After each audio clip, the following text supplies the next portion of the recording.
Hello, everyone, and welcome to another exciting Your Story Hour presentation. I think, Aunt Carol, you have a very special story planned for us today. Well, yes, I do. In fact, today's story is the first of 4 stories on the life of a very famous American. Well, maybe you'd like to give everyone a few clues as to who this famous person is. Okay, let's see. Well, this person was commissioned to survey millions of acres of land while he was still a teenager.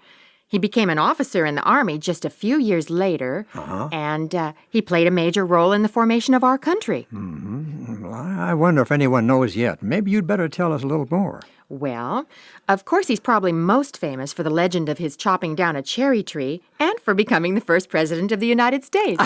Aunt Carol, probably everyone knows by now, none other than George Washington. Right you are, Uncle Dan. For the next 4 broadcasts, George Washington will live again through our stories. It's an adventure that I'm sure every American boy and girl will enjoy. So let's begin now with story number 1 from our series, which I call George Washington, the Uncommon Warrior. George, the eldest son of Augustine Washington's second marriage, was born on February 22, 1732, on a small plantation in the northern neck of Virginia. When he was 7, the family moved to a new farm on the banks of the Rappahannock River. Because it was located near the river crossing, it was called Ferry Farm. When George was 8, his half-brother Lawrence went off to war. 2 years later, he came home. Ah, here comes the savory pudding. I'll wager a king's shilling they didn't serve you a pudding like this in Cartagena, Lawrence. You're certainly right about that, Father. We had hardtack and water most of the time. You don't look well, Lawrence, and I don't think it was just the bad food. It's just a touch of lung fever, Mother. I'll be fine in a few months. What about the war, Lawrence? How many Spaniards did you kill? George, don't go bothering your big brother about fighting in wars. It's all right. I don't mind. George, more Virginia men died from yellow fever and cholera than from Spanish bullets. If the advice of our gallant Admiral Vernon had been followed, Cartagena would have been ours. The big guns from our ships tore huge holes in the fortress walls, but General Wentworth moved too slowly.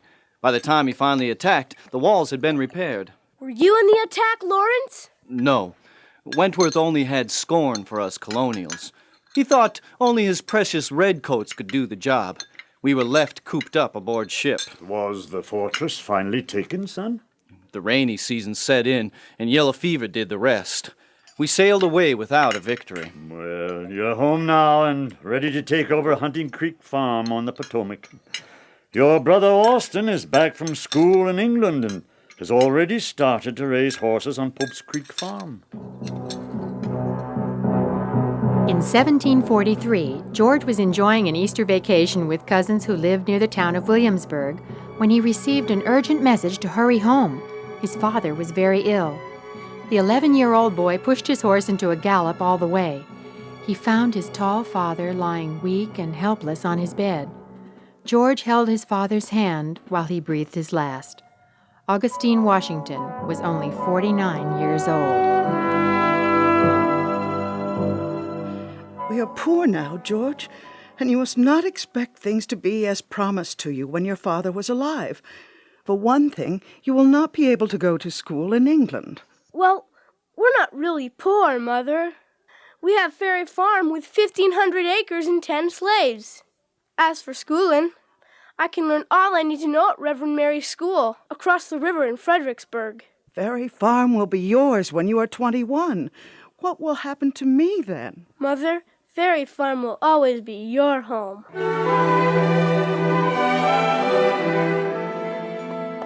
You're here sooner than I expected, George. But welcome to Mount Vernon. Dismount and come into the house. Pompey, take Master George's horse to the stable. Yes, sir. Mount Vernon? Have you renamed Hunting Creek Farm? Yes, in honor of my gallant commander, Admiral Vernon. Here we are. There's somebody I want you to meet. My dear? Yes, Lawrence. And Fairfax, may I present my brother George? Ah, I would have known he's your brother. You Washingtons all have that look. I'm so pleased to meet you at last, George. Lawrence has told me so much about you. Anne and I are to be married next month at Belvoir. the Fairfax plantation. How wonderful. Congratulations, Lawrence, on a beautiful bride. Oh, well, this young man will do very well in Northern Neck society, Lawrence. Thank you, George. George Washington, what are you doing rummaging in that closet? I declare, if you dirty that hallway... Mother, whose surveying instruments are these? Why, they were your father's. He used them to find the boundaries of the Pope's Creek farm years ago. A surveyor. That is a fine profession. You have refused to let me go to sea, so perhaps You'll need to do much better in school before you can become a surveyor, young man. I'm good at mathematics, and I'm sure I can learn anything else I'll need to know. Well, you're only 14. It can wait a while. We'll see when you're older.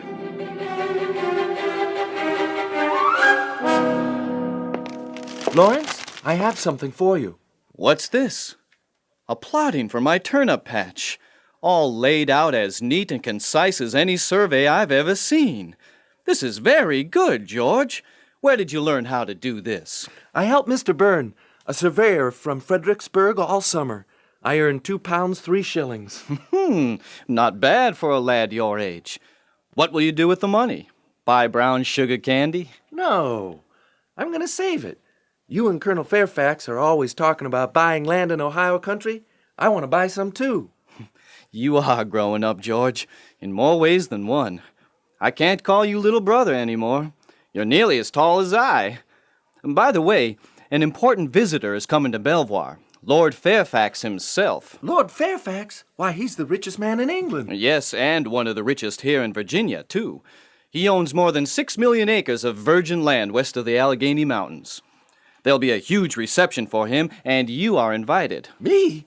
But I don't know how to conduct myself in fine company. I'd make foolish mistakes. Not at all, brother. Anne and I will teach you everything you need to know. All the gentry of the Northern Neck and of counties miles around were at Belvoir to greet the great nobleman. The ladies in sweeping silk gowns and the men in powdered wigs, satin knee breeches, and snowy neck chokes. Finally, his lordship descended the elegant staircase. Upon my word, is that the famous Lord Fairfax? My dear, he looks more like a shopkeeper, and a poorly dressed one at that. He is a bit eccentric. They say he was jilted by his lady love, who left him to marry a duke. That is true, so don't set your caps for him, ladies. He is a woman-hater. The only things he likes are land and riding to the hounds. He's an avid fox hunter, so his cousin, Colonel Fairfax, has arranged a hunt for tomorrow. Well, you're an excellent rider, young man. What's your name, sir? I'm George Washington, your lordship. We met at the party last night. Oh, yes, I remember now. Hoops, watch this hedge. Good jump. I hate parties, and I don't like simpering females. I'm uncomfortable at parties and around the ladies, too, my lord. I believe the hounds have the scent, sir. Yes, and I have a view. Tally-ho! Yes, there's Reynard. I'll race you to him, my boy. Come on. You're on, sir. Dandy, go, horse. Hey, get up there. Squatters. Did you say there are squatters on my land? I won't stand for it. They have no right. The squatters say in a letter to the governor of Pennsylvania that the land belongs to anyone who's there to make use of it. Preposterous. I want them off my land. You can't do a thing, cousin, until you have a complete survey. I told you that. Well, what do you think, Washington? I agree with the colonel, my lord. Well, do it then. See if you can get, what's his name? James Genn to do the job. I'm sure he'll be available. He'll need a crew. I'd like to send my son, William, along. He's just back from school in England. Well, of course. And how about that young brother of yours, Washington? George, isn't it? I understand that he's a fair surveyor, and I like the cut of his jib. Would he be willing to go? I'm sure he can be convinced, my lord. George and William Fairfax rode away from Belvoir on a wet March morning. 40 miles later, through the drenching rain, they met Genn and his supply train at Neville's Inn. The party of 12 men crossed the Blue Ridge Mountains at Ashby's Pass and rode down into the beautiful Shenandoah Valley. They stopped at Cressip's Fort, a fur trade center where George had his first encounter with Indians. Then the work began in earnest. The next weeks were spent mapping millions of acres and setting boundaries. The spring was particularly wet that year, and they seldom had a dry camp. I'm beginning to dislike camping out in the wilderness, George. I miss a hot bath, good food, and the young ladies. Not necessarily in that order. Well, we'll be at Wills Creek tomorrow. That is the limit of Lord Fairfax's holdings. Then we can start back.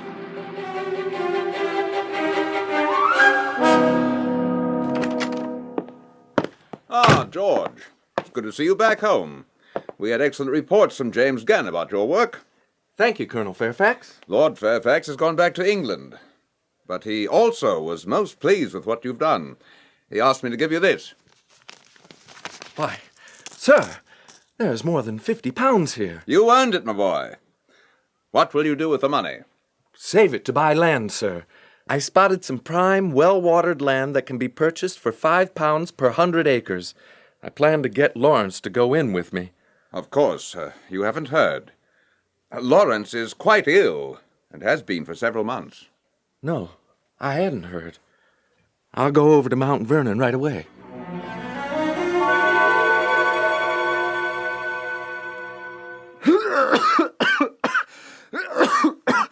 George, I'm sorry you find me sick abed. What is it, Lawrence? You look stricken. It's the lung fever he caught in the West Indies. He has had it on and off, but now he is so weakened he has hardly left his bed. What does the doctor say, Anne? Well, he says that Lawrence must have a warmer climate, or he soon will be worse. Oh, George, I am frightened for him. Lawrence, you must do something for yourself. You cannot continue in this way. I have decided to go to Barbados. I had hoped that Anne could go with me, but with the baby so ill... I'll go with you, Lawrence. When do you want to leave?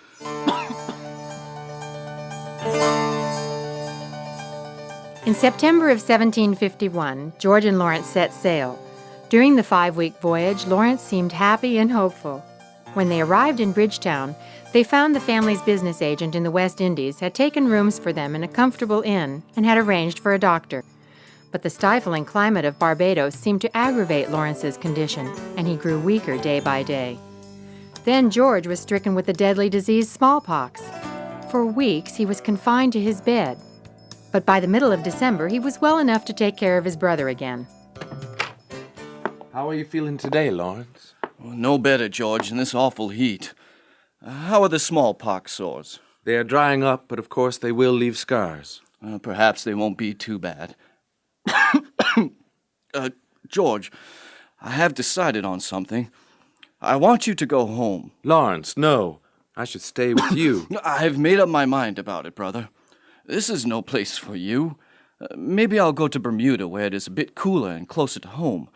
If baby Sarah is better, perhaps Anne will be able to join me. I miss her badly. In spite of misgivings, George agreed and sailed for home in late December with letters from Lawrence addressed to a number of people. In late January, he rode to Williamsburg with a letter for Governor Dinwiddie. A letter from your brother Lawrence, young Washington? Let me have it. Your brother says his health is no better. He also states that he wishes to resign his commission as adjutant of the Virginia militia, and he recommends you to take his place. What do you think of that, young Washington? That would be an honor indeed, Governor Dinwiddie.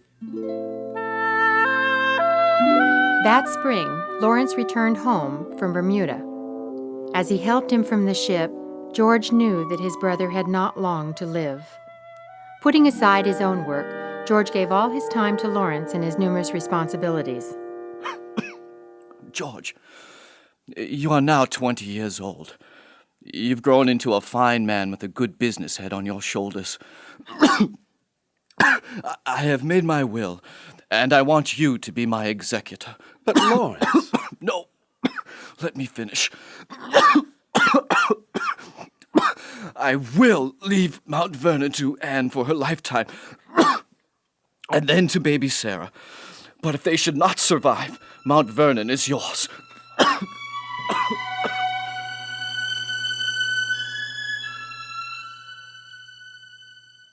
I can't believe he's gone, George. Our lovely, brave Lawrence. I will miss him so. I, too, will miss him. He was more like a father to me than a brother. Will you stay at Mount Vernon? No. There are too many memories there. I will go to Belvoir with Sarah for a while. Will you rent Mount Vernon to me then, Anne? It's too fine a plantation to let deteriorate. George celebrated his 21st birthday 3 weeks after Governor Dinwiddie appointed him as an adjutant of the militia. In August, a letter from the governor arrived at Mount Vernon, ordering him to Williamsburg for an important conference. Major Washington, I have a vital mission for you.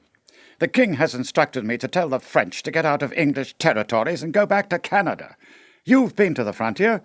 What is your view? I know that the French voyageurs travel into our lands to trade with the Indians.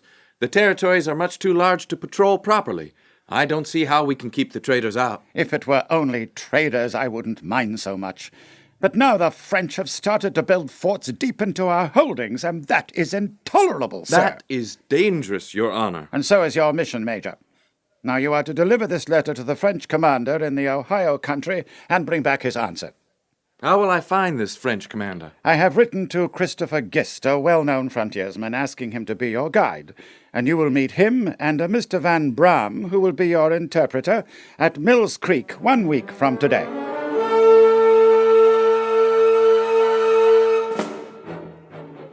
So you're Major Washington. You're just a boy. I was expecting a soldier. Mr. Gist, they tell me you can go 30 hours without sleep and march 40 miles a day carrying a 50-pound pack. If I can't keep up with you, sir, and maybe even go a bit further, then I will resign my commission and let you kick my tail all the way back to Williamsburg. Well, I like your grit, Hoss. I think you and me'll get along just fine. I'm sure we will. Now, I was instructed to visit a place called Logtown, and I'm to see an Indian chief called Half King. Well, we better get started then. Logtown is up where the Monongahela and the Allegheny Rivers come together. It's a fair-sized trip.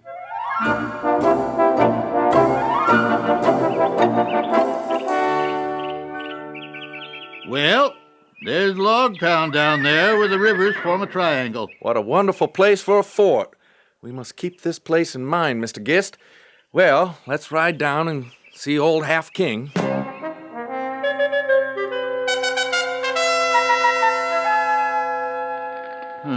This fire feels good after days of freezing rain. It is good to be in your lodge again, great Chief Half King. It good see you, Gist. Things very bad here. I tell French chief, this our land. You come with peace belts, we trade. But you build forts, bring long knife soldiers. I tell you, go. What did the French chief say? He laugh, say he not afraid flies or old women who afraid fight. I throw wampum on ground. Will you guide us to the French fort, great chief? I show you. It long journey, 5 suns long. No take horse. Go on trail deep in woods. After a delay of 4 days, Half King and 3 of his braves guided Washington and his party northwest, deep into the Ohio wilderness. The freezing drizzle had turned to snow, making progress slow. Several days later, they arrived at an armed trading post, above which flew the French flag. Bienvenue, welcome, Monsieur Washington. I am Captain Jean-Pierre. Welcome also to you, great Chief Half King. How do you do, Captain? I bring great greetings from Governor Dinwiddie of Virginia, who has ordered me to place this letter in your hands. Ah, mais non, monsieur. I am not in command of this sector. You must go north to the lake and present your letter to Colonel Saint-Pierre. I myself will be your guide. That is good of you, Captain Jean-Pierre. Can we start immediately? I want to be able to return to Virginia as soon as possible. Eh bien, but first I have many fine gifts for Chief Half King and his braves. The journey to the lake took 5 more days. The howling winds brought cold, heavy rains. The creeks were overflowing their banks. All during the difficult trip, the smooth Jonquière tried to woo Half-King away from the English.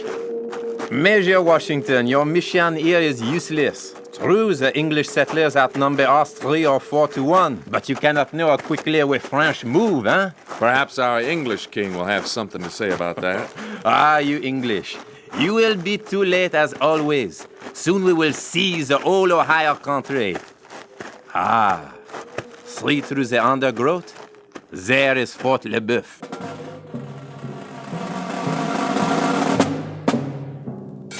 Monsieur le Colonel Saint-Pierre, je présente Major Washington. Major Washington, English, it is not good. Parlez-vous français? No, I do not speak French, Colonel. But here is my interpreter, Mr. Van Braam. Tell Colonel St. Pierre that I bring this letter from the governor of Virginia.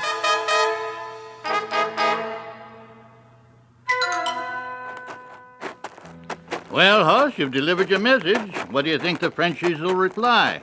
Oh, I suppose something like this. This country belongs to the French, and no others will be allowed to trade or settle here. I reckon you're right. Looking down to the shore, there are maybe 200 canoes stacked up. More a-building. There's no doubt the French are planning to move south in the spring. The fort is strong, too, with high stockade walls and blockhouses at the corners with cannon. We've got to get back as fast as we can with this information.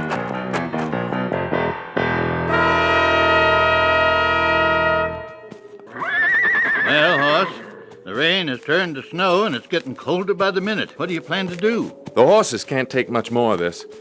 I will turn them over to Mr. Van Braam to wait for better weather. You and I will set off on foot with only our packs and guns.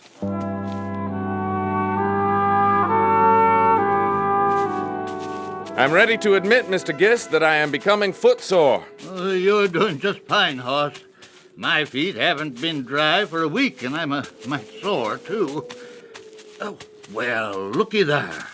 It's the Allegheny River, right down the hill. Oh, but we got trouble, Major. You're right. There's open water in the middle of the river. We can't cross over on the ice. There's only one thing we can do. Build a raft.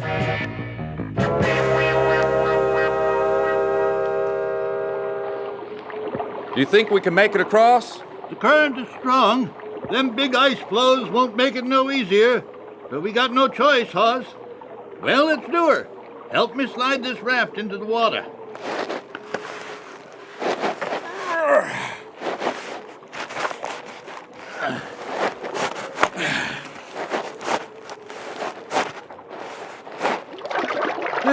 Get aboard, Major, while I hold her steady. There. Good. Now, here I come. The current is pulling us downstream. Pull hard toward the other bank. I'm pushing as hard as I can. Watch out for that big chunk of ice. It's getting under the raft. You'll go overboard. Just give me your hand. Just hurry. Here, I've got you, Hoss. Easy now. Let me pull you back in the raft. There, that's it. You're safe now. A half hour later, the raft grounded on a small island. George, his clothes stiff with ice, sat shivering while Gist gathered wood for a fire. The men spent a miserable night, but dawn brought new hope. A deep freeze had occurred overnight, and the river was now solid. The men walked safely to the other shore and resumed their journey. By the end of the year, Washington had crossed over the mountains and was on his way to Williamsburg with St. Pierre's reply. So, Major Washington, you have returned at last. I told you speed was of the utmost importance, sir. Sir, we encountered severe hardships. Yes, I suppose so. Now, where is the reply from the French? Here it is, Governor Dinwiddie. Just as I expected. The blighters refuse to leave the Ohio country. I will need a full report by tomorrow. Tomorrow? A full report will take some time. We have no time, Major. A full report tomorrow, sir. Washington went to his room at Raleigh's Tavern and began to write. He spent all night correcting his notes and explaining in detail all that he'd seen. At 7 the next morning, George handed Dinwiddie his full report. Very good. Copies of this report will go to all the colonial governors, and one will be sent to the king himself. You've done a splendid job, Lieutenant Colonel Washington. Lieutenant Colonel, sir? Thank you. It's a great honor. You deserve it, my boy. You deserve it.